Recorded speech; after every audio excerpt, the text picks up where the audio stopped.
Hola, buenas tardes, ¿cómo les va? Espero que muy bien. Bueno, vamos a eh, empezar la última parte de esta clase sobre la Revolución Cubana. Eh, Nos gustaba o considerábamos importante hacer este apartado sobre la influencia de la Revolución Cubana en movimientos de izquierda, movimientos emancipatorios en distintas partes del mundo.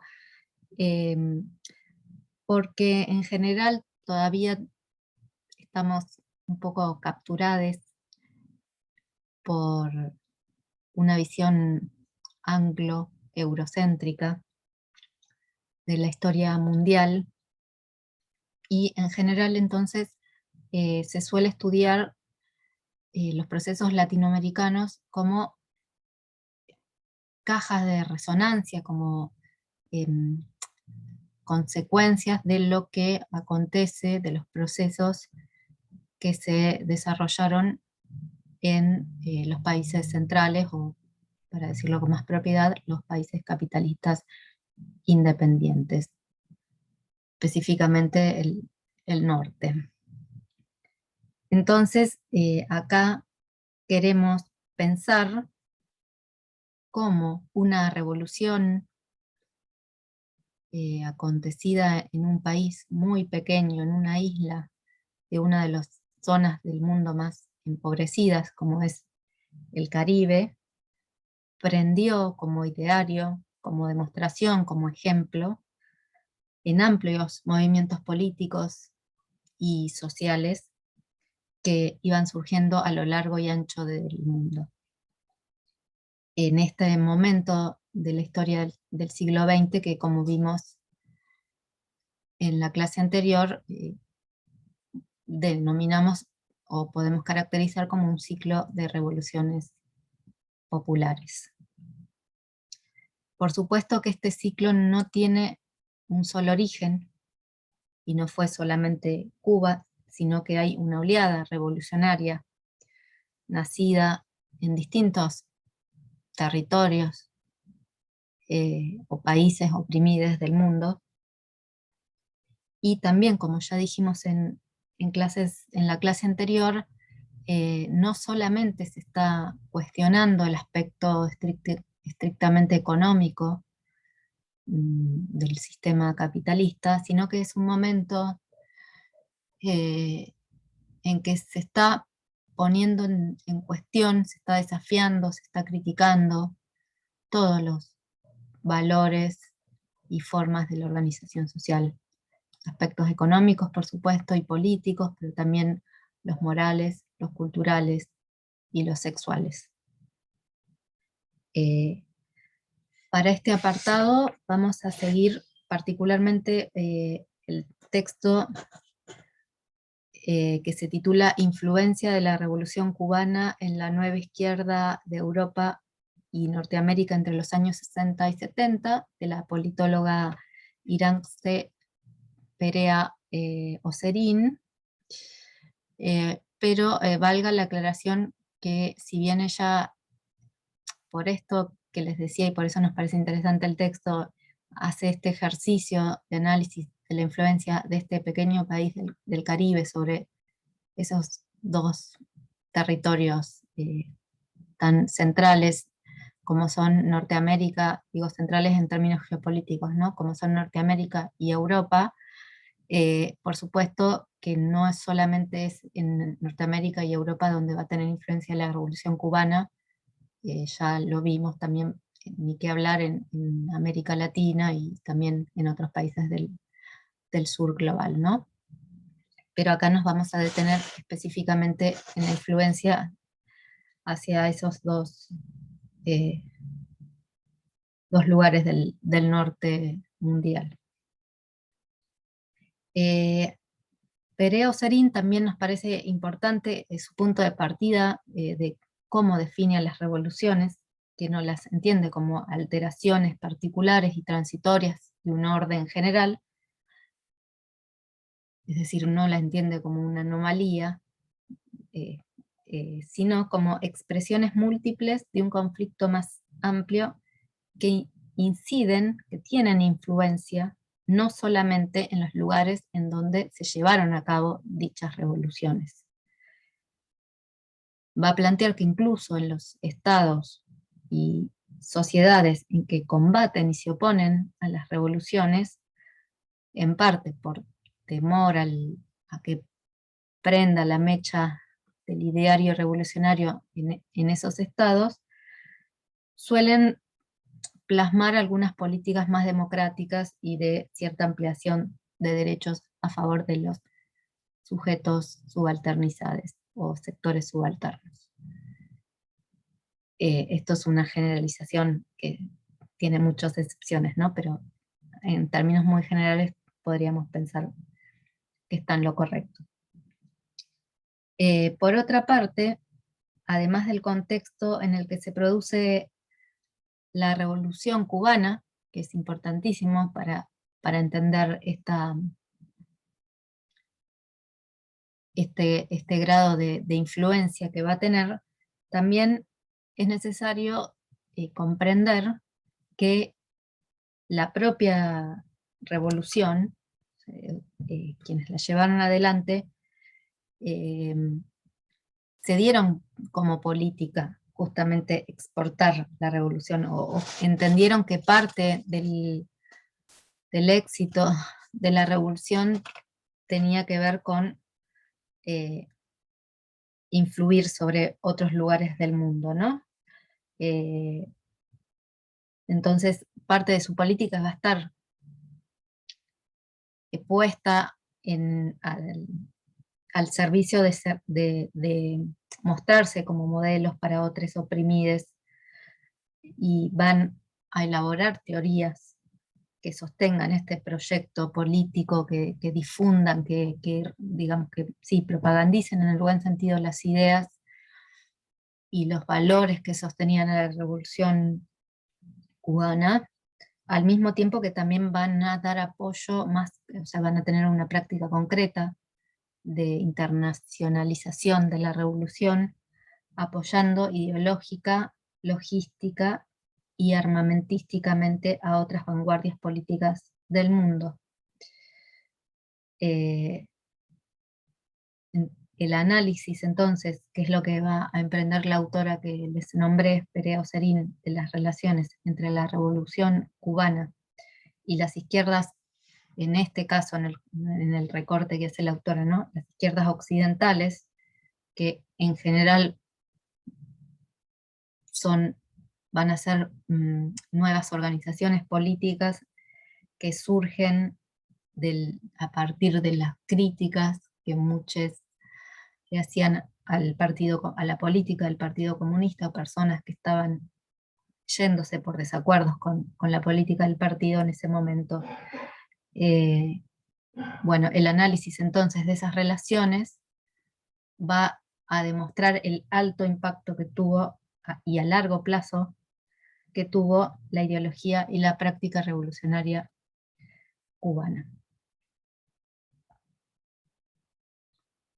A ver si esta vez me sale compartir pantalla.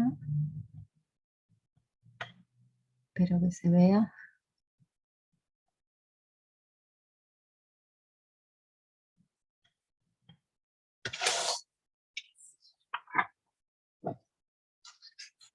Bueno, comenzando con el contexto en el que la revolución surge, no, sino en el contexto sobre el que la revolución tiene influencia, tendríamos que decir que su triunfo coincide también con el surgimiento de lo que algunos autores denominan, yo lo pondría entre comillas, nuevos movimientos sociales. Por ejemplo, yo diría más que surgimiento, aquí hablaríamos en todo caso de la radicalización de los movimientos estudiantiles, no solamente en Europa, sino también en México y en Japón y en otros lugares, ¿no? Pero quizás esos son los más conocidos. La radicalización también de los movimientos de derechos civiles, en Estados Unidos y el surgimiento de los movimientos pacifistas en ese mismo país, y también, aunque la autora no lo habla, estamos en el momento del surgimiento de lo que para Estados Unidos aplicaría lo que se denomina la segunda ola de los feminismos. Sobre esto no nos vamos a extender ahora porque lo vamos a ver con detalle en la clase siguiente. Se denominan nuevos en la perspectiva de la autora, porque estas organizaciones, estos movimientos, perdón, no estaban sintiéndose contenidos en las políticas que llevaban a cabo los gobiernos socialdemócratas de ese momento, ni por los partidos de izquierda más importantes, básicamente el comunista. Y además el movimiento obrero estaba, esto también es importante, estaba fuertemente organizado en Europa, esto es otro elemento fundamental, y la revolución cultural china, que ya había triunfado hace varios años atrás, pero digamos lo importante es que para muchos también se erigía o se presentaba como una vía alternativa para la revolución, una vía alternativa de la soviética, ¿no? Otro proceso importantísimo para comprender la historia contemporánea mundial es la guerra de Vietnam, de la que hay, bueno, una profusión, incontables imágenes, películas, narrativas, ¿no? ¿Por qué va a ser importante? Porque alrededor de este proceso van a articularse los distintos movimientos de izquierda, es decir, alrededor del proceso de una política de apoyo a los vietnamitas, que combatían contra digamos, la política imperial, la guerra de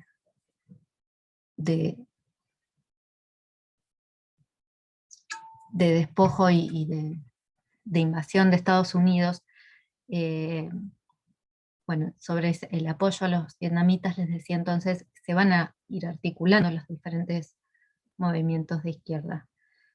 Además, una característica para esa época novedosa es la cantidad de imágenes audiovisuales del momento que llegaban diariamente a los hogares del pueblo norteamericano a partir de esas cajas ahora cotidiana que va a ser la televisión, ¿no? Un aparato que hasta unos años antes no era tan común.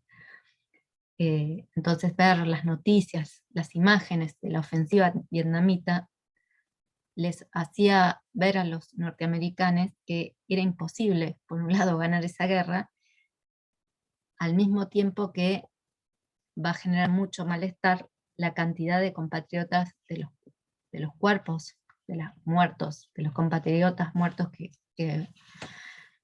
está recibiendo Estados Unidos, ¿no? Esto va a provocar fuertes críticas del pueblo norteamericano hacia su gobierno. Un pueblo que en líneas generales o históricamente suele desentenderse bastante de la política exterior de su gobierno, ¿no? Pero aquí va a ser, digamos, un elemento importante para ese malestar del pueblo norteamericano.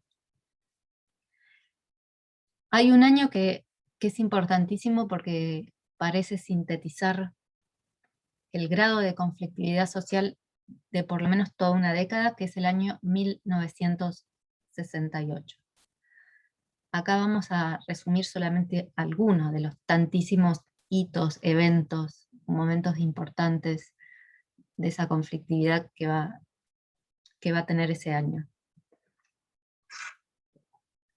Por un lado, se realizó en Berlín un congreso de solidaridad con Vietnam, en el que participaron nada menos que 20.000 personas que van a llegar de diferentes partes del mundo.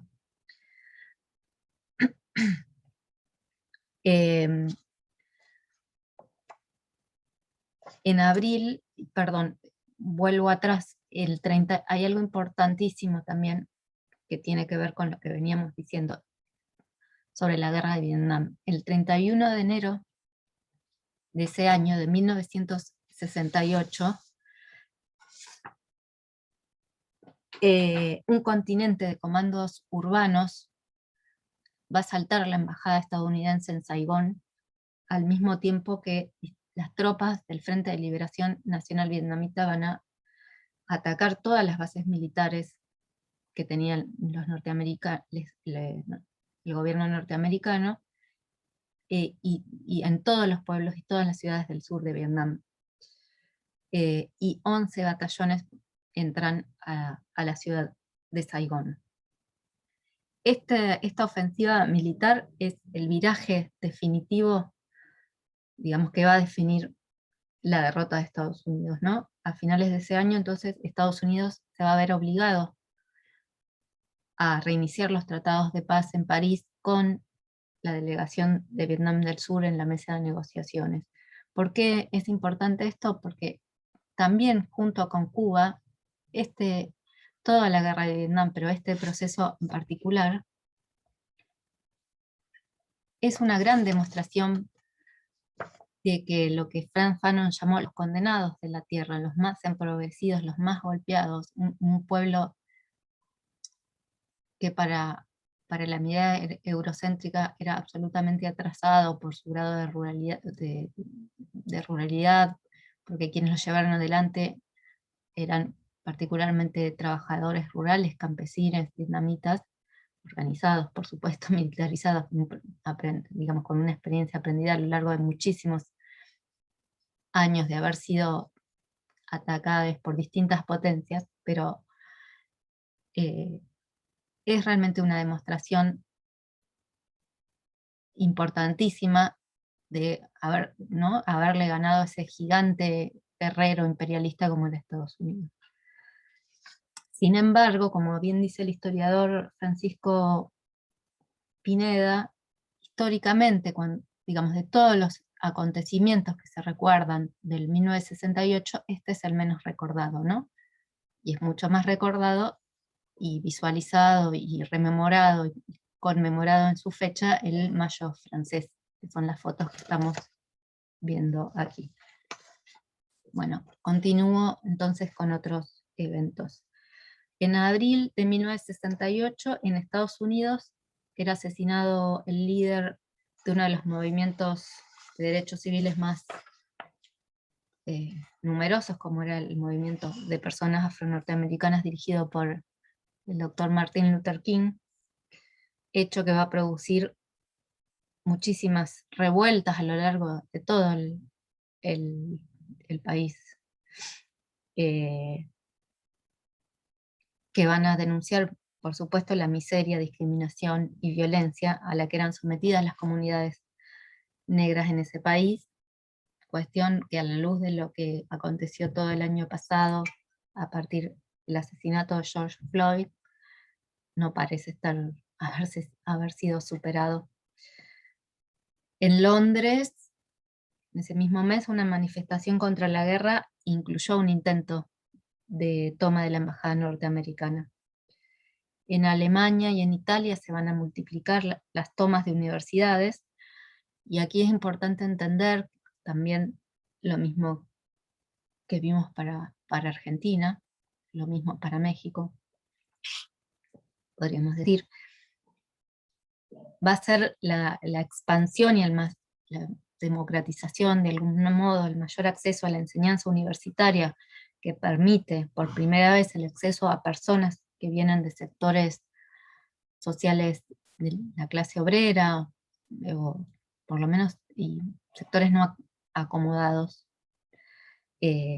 por primera vez a los estudios universitarios, van a ser del movimiento estudiantil un movimiento más crítico y más potente también por el número, ¿no? El movimiento, como les decía, más conocido, quizás porque seguimos ancladas en cierta mirada eurocéntrica del mundo, es el Mayo francés, que además tiene, digamos, un nivel de creatividad y digamos, irradió eslóganes, producciones culturales que también lo hacen eh, muy recordable, de algún modo, en términos de que siempre los aparatos culturales eh, son escenarios de memoria, construyen memoria, ¿no? Sobre los hechos, sobre los procesos. Entonces, además, este, este, el cuestionamiento de los estudiantes franceses no se limitaban a los planes de estudio y la estructura de enseñanza, sino que profundizó los cuestionamientos de todo el sistema social y cultural y promovió la alianza con la clase obrera, ¿no? Insisto, no es algo que va a ser original o exclusivo de este movimiento, pero es uno de los lugares donde más claramente puede verse. El feminismo también se va a radicalizar, no solamente porque se expande en la cantidad de mujeres que adhieren, abrazan el feminismo, sino porque va a haber un corrimiento importante de las posiciones anteriores que se centraban en la demanda de igualdad de derechos entre varones y mujeres, y ahora vamos a estar ante otras corrientes feministas que en Estados Unidos se van a llamar algunas, o quizás la más conocida, el feminismo radical, por lo etimológico, ¿no? De ir a la raíz, aunque también en este sentido, y quizás es menos leído, eh, también va a estar el feminismo materialista francés, que hacen una crítica a todo el sistema. No se contentan con la igualdad de derechos, sino están preocupadas por el carácter sistémico, ¿no? El carácter estructuralmente opresivo hacia las mujeres, eh, y de allí que se empiece a conceptualizar como patriarcado moderno ese sistema, ¿no? De allí la consigna lo personal es político, entre otros. El ecologismo también va a ser un movimiento importante en esa época, cuestionando además un aspecto fundamental de la sociedad capitalista como es la sociedad de consumo y el dominio del capital sobre la naturaleza y todo lo destructivo que eso conlleva, ¿no? Y también otro movimiento importante va a ser el movimiento contracultural, que rechazaba los modelos tradicionales de familias, de las relaciones entre las personas. El más conocido, pero no el único, va a ser el movimiento hippie. En 1968 también, ese mismo año, entre enero y agosto, se va a producir lo que se conoce como la Primavera de Praga, en lo que en ese entonces era Checoslovaquia, hoy sería la parte de la República Checa, Praga, en que digamos que cuyo movimiento, cuya movilización, mejor dicho, demandaba un socialismo con rostro humano. Todos esos movimientos y procesos pusieron de manifiesto la capacidad de las fuerzas antisistémicas para deslegitimar, para desestabilizar el orden establecido, ¿no? Las bases del sistema como tal. A lo que se sumaba, por supuesto, también las otras prácticas cuestionadoras, como son, y desestabilizadoras de ese orden, como son la guerra de guerrillas, las movilizaciones contra las guerras imperialistas, y por supuesto, el auge de las luchas de liberación nacional en el sur, sobre todo, bueno, ya comenté Vietnam, pero también Argelia, Angola, etc. La proyección entonces internacional de la guerra de Vietnam también va a servir para de nexo entre los oprimidos del sur y del norte del mundo.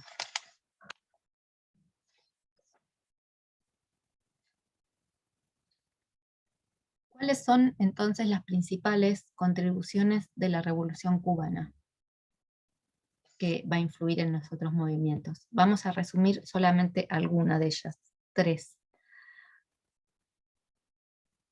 Una es que contribuyó a articular un discurso antiimperialista con las estrategias internacionales de las nuevas izquierdas occidentales.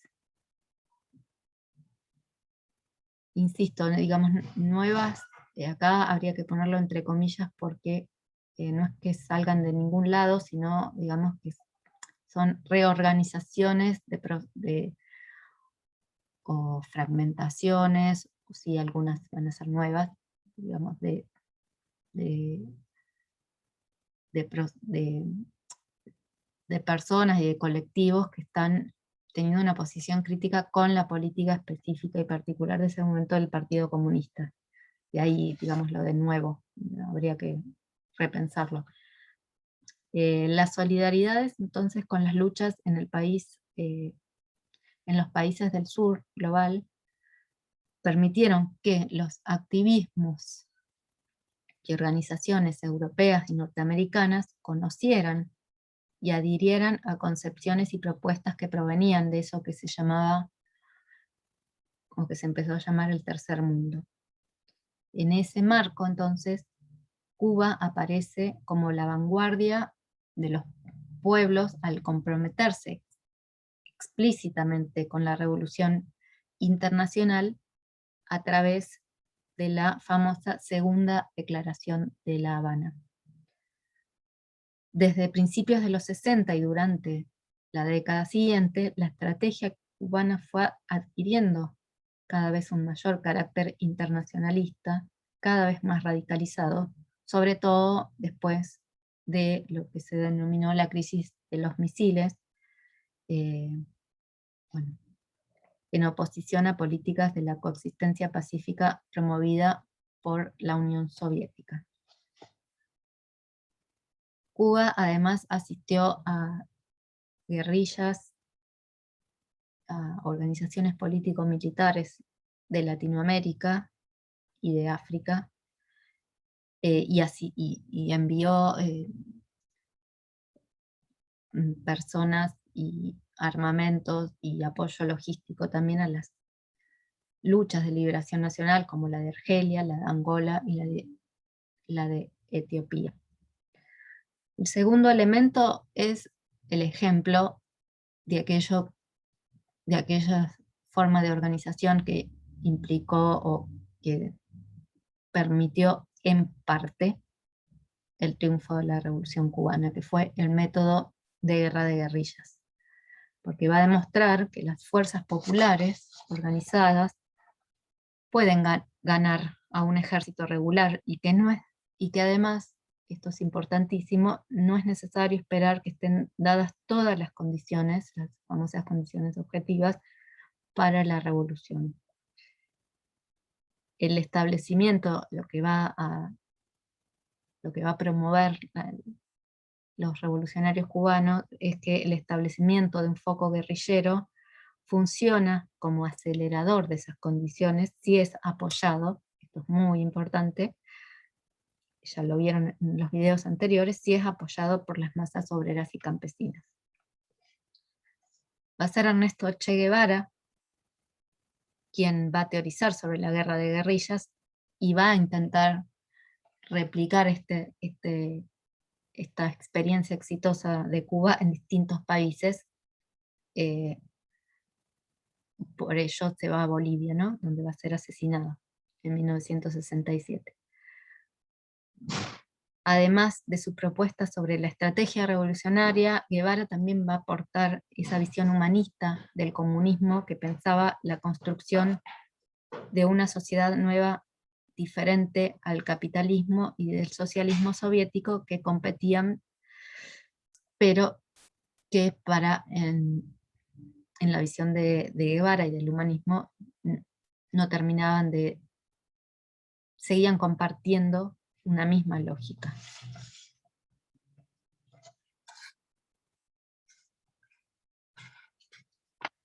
Y entonces este va a ser el tercer elemento, el que no es original exclusivamente de Guevara, sino que tiene que ver con el legado martiano, el legado de José Martí, líder de la liberación cubana, que va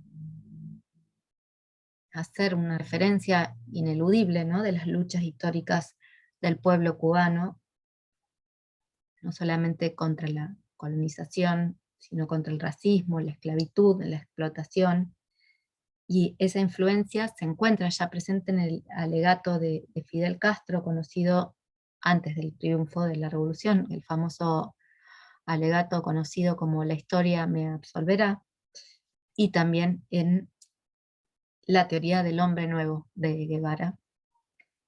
Estas ideas y nociones de lo que entendían por políticas revolucionarias y la importancia que se le daba a las subjetividades y a las individualidades en los procesos colectivos, va a ser de enorme influencia para los movimientos antirracistas, estudiantiles y contraculturales que luchaban en el norte mundial. Bueno, estas más o menos son algunas de las características o elementos que influyeron desde la Revolución Cubana hacia esos movimientos antisistema.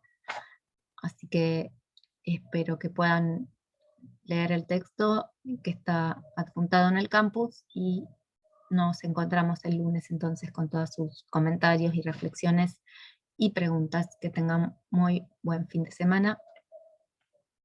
Nos vemos.